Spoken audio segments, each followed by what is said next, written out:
Slim Show. Robin Slim Show. Hi, this is JJ Ramberg. Hey, JJ, how are you? We're on live right now with MSNBC host, podcaster, and founder of the Goodpods app, JJ Ramberg. How are you? Oh, hi guys. Good. How are you? We're good. We're good. Are you from New York? I am from Los Angeles, and then I moved to New York, and then I just moved back to Los Angeles. Is that what it is? Like when you're wherever you're from, and then you go somewhere else, you're just like, I can't take this place. I got to go back. 16 years in New York, and now I'm back in LA. Though I miss Brooklyn terribly. I loved it there. Yeah. What was your favorite thing about New York? What's that? My favorite thing? My favorite thing about New York is the subway. I love taking the subway. I love being with so many different people all together on the subway. So that is weirdly what I miss the most. Yeah, and you, like I said, you did all those things, but you also had like your grandparents were really big, right? They were like entrepreneurs, correct? I don't know if they were really big, but they definitely were entrepreneurs themselves. Yeah, I've got my grandfather on my dad's side was he came over to this country, and he was a peddler, like, house to house peddler. Wow. And then started a furniture store. That's what I saw. And my grandfather, what's that? I saw there was a furniture store, a real estate firm, a tire distribution company, and like a ton of other things they did. Yeah, well, that was my other grandfather was the one who was like a cowboy who started every kind of company you could think of. He sold fish at some point. He sold pizza. He brought frozen pizza to L.A., Gino's Pizza. Not the Gino's Pizza that anyone would know now, but yeah, he did all kinds of things. So was there like a lot of pressure on you to do stuff since they had already done like all those other things? But at the same time, were you like, what else am I going to do? They did everything. He sold cars, he sold fish, what's left for me? No, there was no pressure for me to do anything, just whatever it is I wanted to do. That's cool. Or I could do. That's cool. And what did you do first? Were you a correspondent for MSNBC? So I've had a career where I've sort of ping-ponged back between business and journalism, so I know you mentioned it before, but so now I co-founded a company called Goodpods, which is a podcast app where you can follow your friends and influencers to see what they're listening to. So everyone from like Malcolm Gladwell and Kim Kardashian, you can follow all these people and your friends. So Instagram basically for podcasts. But when I started my career, I started as the receptionist for NBC Nightly News. Wow. How long did that take? Like, how long did it take from being receptionist to having a show on there? Oh, God. Well, it wasn't a straight line. So I was a receptionist, and then I worked for Dateline NBC, and then I left and I went to business school, and then I worked for an internet company, and then I went back to CNN, and then I started my first company, which is called Good Shop, which is a coupon company that donates money to charity. And then I hosted the show on MSNBC while running Good Shop. Wow. So there were many years in between the receptionist and hosting the show on MSNBC. But it was quite fun for me to come back to the building that I started my career at, right, as the receptionist, and then come back as an anchor. That is cool. I would definitely give the the new receptionist a hard time too after that. Like, you knew what you went through. You gotta give them. They gotta earn their keep. So what? So after that, is that when you started your own podcast? Correct. So I had this show. It was called Your Business. It was on MSNBC for 13 years, and I had a compendium podcast called Been There, Built That, which was just kind of a sister podcast to the show. Okay. Did your audience like carry over though? Was that like automatic? Since you already had establishment? This is what was so interesting. This is why we started Goodpods, because I found when I launched my podcast, it was amazing when I talked to people about how they found out about it. It wasn't just from the show, which is what I would have assumed it would have been from, because I have this decades-old audience, but so much of it was word of mouth. And so that's why we started Goodpods, is because our thought was, how do you sort of make this word of mouth more efficient for people, not only people like what I had, which is the whole NBC machine behind me, but just everyone who starts a podcast. How do you make it so that we basically make more efficient the dinner table conversation of what podcast are you listening to, which happens at every dinner party. Well, maybe not now, but when we used to have dinner parties. Yeah, the app is cool though. Like you said, like you could see what like if I followed Slim, I could see what he's listened to. It is cool, and we found a bunch of cool shows in there. We interviewed, I think it was 2 weeks ago, Pop Buchanan. He does a show on there called Sober is Dope. So yeah, we've already connected with people on there. It's a really cool platform. That makes me so happy to hear. Yeah, we love it. I mean, just as a listener, as a user of it, I love it, because I don't know if you guys have this experience, but I was constantly, getting ready to go out for a run and then spending a half of the time I should have been running asking, like calling people or texting and saying, what podcast should I listen to? So now I just get to go look at my Goodpods feed, and I surely get more exercise and am in better shape now. Are there shows that are exclusive to Goodpods? There aren't, and we don't want there to be. But our whole job here is to make discovery easy and better for everyone. So you can listen to something on Apple Podcasts and then share it to Goodpods, or you can listen to something on Goodpods. We just want to be the place that when you're trying to think, what do I listen to next? You can go and say, oh, cool, Rob listens to this, Lynn listens to this, JJ listens to this. That's cool. That's cool. And how much went into developing the app? Was it a hard thing to do? It wasn't easy. I'll tell you that. We're creating a social media platform, so it takes everything that it takes to create something brand new. So we have an amazing team of people that I'm so grateful for. And so when you work with really smart people, it definitely makes things easier, but it's been a lot of work and very exciting once you put that much work in, as everyone knows, whether it's a company or a project, anything, right? When you put that much work in and then you put it out into the world and people are using it and writing nice things about it. So it's all worth it. That's cool. That's cool. I was going to ask too, are there any next projects that you have in mind? Well, this one is taking up all my time, plus the project of raising my 3 children who are home from school right now. Oh, yeah, I can imagine. But no, I mean, Goodpods is, we have a product roadmap that all comes from user feedback that is just a mile long. So we've got a lot more great features to launch on Goodpods. Wow. Oh, so you listen to like the users, like what they want to see or type of thing? Is that what it is? Oh yeah, that's exactly who we listen to. So, for example, we just launched the ability to create lists on Goodpods. That 100% came from users saying, we want the ability to create lists. That's cool. We heard it from enough of you. We'll build it. That's awesome. That's awesome. How are your kids doing in school? I had one of my sons had to go back to school because he couldn't sit still for virtual. Oh, well, I would love my kids to go back to school. Our schools aren't open here yet. Well, yeah, I guess where they are, they're in West Virginia, so the schools are open, but my 2 older ones are doing the virtual. They're doing pretty good with it and enjoy it, but he, like my youngest, he just couldn't sit still, my ex-wife said. Oh, got it. So they get to choose where they are. Yeah, our schools are not open yet, so we're still virtual here in Los Angeles. Oh, okay. But they're doing okay. They're doing okay. How are the cases out there? Like, I don't even know. I haven't really even looked out here, like, what they are. Are they going up? Are they like, about the same? Are they... I like that you're living in a world where you're not even looking at it anymore. That means you're busy and you're happy. Right, yeah. I'm an essential worker. I do that. And I do the show. And, yeah. I'll tell you, I have enlisted my children as my interns.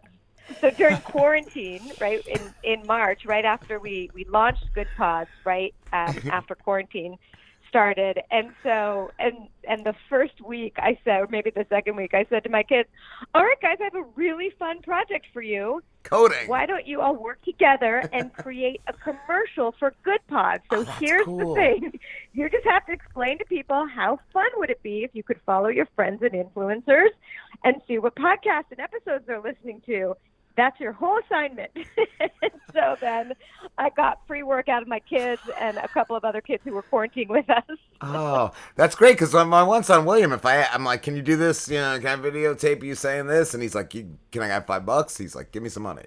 So, and what was I going to say too? I thought we do that when we take our break is when I get my kids, and they're always great for content for the show. They always have just crazy things they say or whatever. Or now my middle son, he'll introduce me to like a YouTuber or something or a song. So yeah, it's cool. It is nice it is nice. I must say, when they do end up going back to school, I will miss having them around so much and us getting to have lunch together. And yeah. So do they bug you to do like their own projects? Like my one son wants to do a YouTube channel, and I'm just like thinking like I know all the horrible comments I've gotten on YouTube. I'm like, no, you can't do YouTube. But I think eventually we're gonna let him. Yeah, not yet. I haven't gotten that request yet. I got it when they were really young. But no, they're in 5th, 6th, and 7th grade, and nobody's asking me for a YouTube channel yet. Nice. I do get them listening to a lot of podcasts, though. Oh, yeah, and hopefully not the Robin Slim Show. We're not. Yeah, no, not kid friendly. We're not, no. We have a disclaimer, I think.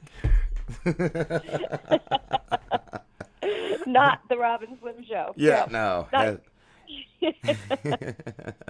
What is the best thing you've learned from having the app?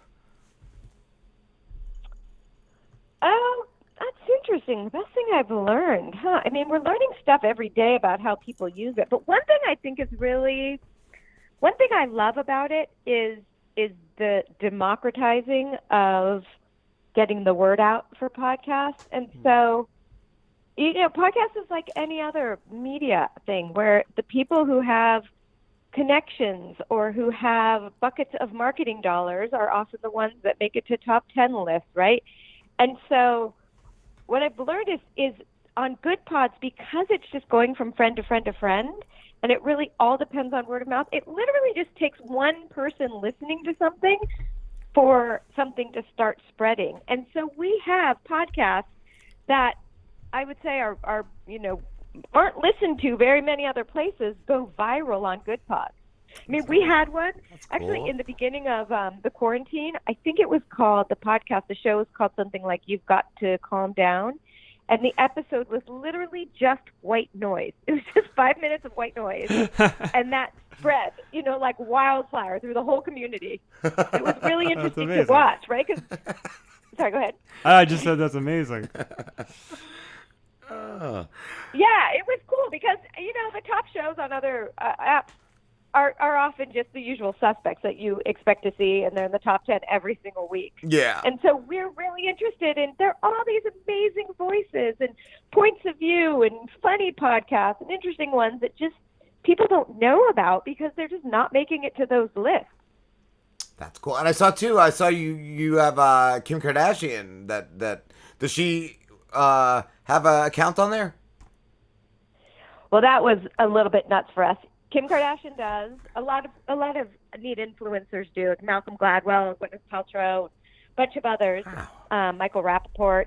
But she posted it. So Kim listens to a lot of podcasts. I don't know if you know that much about her, but she's really involved in criminal justice. And she listens to a lot of really neat criminal justice podcasts. I have heard that. And so she had put something out on her social media about following her on Goodpods. That's cool. That's super cool. Yeah. You can't ask for a much better endorsement than that. That's great. I mean, you sure can't. And the stuff she listens to is really interesting. Slim had made a comment to me last night. He signed up for an account. You downloaded the app, right? Yeah, I downloaded the app last night. And he claimed our show, but I already had an account. Are we both then co-owners of the show, or? You are co-owners of the show. Yeah. Cool. Yeah, I figured that would be the case. Yeah. So what happens if somebody else who isn't a part of the show goes Right? on and claims their show? What about our old intern? He's not a good guy. Give me his name. Okay. Lamborghini, stay away. Those But Lamborghinis. yeah, that's cool though, because I did. I Crazy, logged yeah. on today. Like I went on today, and I saw there weren't any issues or problems like that. So I just figured, yeah, like we were both. Yeah, I mean, co-owners. the whole thing here is if somebody listens to you guys and loves you guys, then they also want to know what else you're listening to, right? Right, yeah. Yeah. So now they can follow you and see not only when your show drops, but also just other cool things that you guys like. What if I just listen to my own shows? Do you still do your show, JJ? Do you still do Been There, Built That? I don't. When I left NBC, I left the podcast also. Oh, so that was that. I Do you do one currently though? I didn't know you had left that behind. Do you do a show currently? I don't. No, and it's been I did it for so long. It was 13 years that I had that show, and then a few years of podcasting as well. And so it's actually been really fun for me to be on the other side of things. Okay. And just be involved in promoting other people's content instead of having my own. I was gonna say, love does it still like itch at you? Do you still ever want to get back into it? You know, when the show ended, it was very sad because I loved it and we did it for so long. But the truth is, it was probably time. It had been such a long time. Yeah. But then, when the pandemic hit and the economy basically came to a standstill, and people were trying to figure out how to get the government money, it was the first time since the show ended that I really, really, really missed it because we had built such a big family and community, like, you know, my staff and all of our, the whole audience. We'd been together growing businesses, and it would have been a time where I felt like the show could have been really helpful to just for people to just feel like they weren't alone, in the same way that we were there during the recession to say, you're not alone.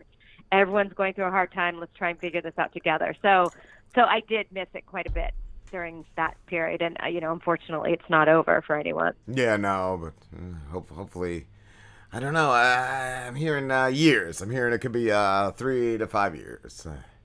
Yeah, I mean, the economic hit is just so hard. Yeah. I am seeing like being in the retail business, the company I work for is starting to lean off of a lot of the precautions. Like at one point we had arrows telling customers which way they got to go, and they finally got rid of all that. I think in like 2 weeks we're getting rid of the guy. We have like an outside company that stops people from coming in without masks, and we're getting rid of those guys. So Well, I think that guy you need. I think you need that guy. I don't know. Yeah, that company sounds a little rough to me. I don't know though. But to me, that was signs of like maybe it's. I've there's seen some more site people that- recently than ever, like not wearing masks. It's Yeah. like, what's going on here? I don't know. I don't get it. Yeah, I mean, I just think that a lot of people also just had to rethink their businesses, right? And all these companies that were doing well but didn't have just, you know, lots of cash on hand to get them through this long of a downturn. So Yeah. I really feel for a lot of people out there right now. Yeah, it's definitely a tough hit, but hopefully we'll be able to adapt and be okay. I hope so. Yeah, I know a lot of people are. So Yeah. But anyhow, to answer your question, that's when I did miss the show quite a bit. Yeah. During those times. But I do love what I'm doing now so much. And I love Goodpods, and I love being able to see these shows that weren't getting that much attention get a lot of attention on Goodpods. And so that's really gratifying to me. So then with the pandemic, do you feel like you've seen more activity on Goodpods? Well, we are, but that's because we launched during the pandemic. Oh, okay. okay. Yeah, I didn't know. I thought that was a good question. Yeah, people probably got way more time to listen to stuff now. Yeah, I assume there's like Yeah, a it's podcast boom right now. There's certainly one on Goodpods, right? So we started at 0, and now we have so many people using it right now. But it's fun. I mean, I found that when it first hit and we were quarantined at home, it was just such a nice thing to share. It's like the nice part of social media. Being able to share something that I love with you. Here's a great show, you got to listen to it. Or I learned something new from this, you've got to listen to it. I love doing that, and we do it with my family too. I love waking up and seeing what my kids snuck and listened to in the middle of the night. I was just going to say, I was checking that history. I was just going to ask if there's a way to hide what you're listening to, just in case I don't Incognito. Just in case I don't want you to know what I'm listening to. If there's not, you should add that feature, you know. You can absolutely hide what you're listening to. Okay. My children have not figured that out yet. Oh, that's great. Like, why are you listening to something at 10 o'clock last night? Well, so speaking of your kids using Goodpods, do you have parental controls on Goodpod? You know, you're not allowed to sign up except if you are at a minimum age to Goodpods, like social media, but my children are my children, and they are my beta group. Oh, okay. So it's okay if they listen to the Rob and Slim show. I don't know. No. Don't. They listen to some neat stuff, actually. That's cool. They're listening to a lot of TED Talks these days, which I'm all in favor of. Oh, that's neat. Cool. I was wondering what kids, like younger kids, what kind of podcasts they listen to, if it's just like video game podcasts or... Yeah, my son loves these YouTubers that like prank their parents, and it's like, it's enough already. That's funny. I actually would like a YouTuber who pranks their parents. My one son did get me into, though, is a professional eater. He does some cool videos. His name is Matt Stoney. He's cool. I've definitely gotten into him. He's a professional eater? Yeah, he's a professional eater, but on his channel he'll do like suggestions from his fans, you know, so it'll be like, I'll eat 1,000 Pocky in 5 minutes type of thing, and yeah. Oh God. Wow. JJ, it's been a blast talking to you. Thank you so much. Oh gosh, thank you guys so much for having me on. Thank you for being Goodpods users, and I hope to talk to you soon. Absolutely. Where can everybody find you? You can just go to goodpods.com. You can find me and the app and everything there. Awesome. Thank you.